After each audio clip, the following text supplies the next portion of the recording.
weather situations. Specially built receivers are automatically activated to warn of the impending hazard. Tests of the signal are normally conducted by the National Weather Service in Mount Holly, New Jersey, every Wednesday between 11 a.m. and noon. If there is a threat of severe weather during the normal test time, the test will be postponed to the next good weather day. Reception of this broadcast and its variability will be more noticeable at greater distances from the transmitter, and occurs even though you are using a quality receiver in perfect working order. The warning alarm tone will be quality receiver in perfect working order.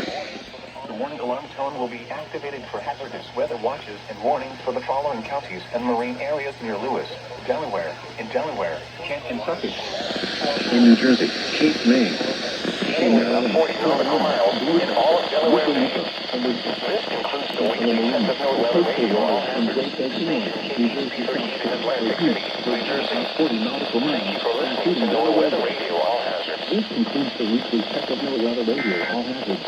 Station WXJ94 in Lewis, Delaware. Here is the regional weather. Thank you for listening to NOAA Weather Radio All Hazards.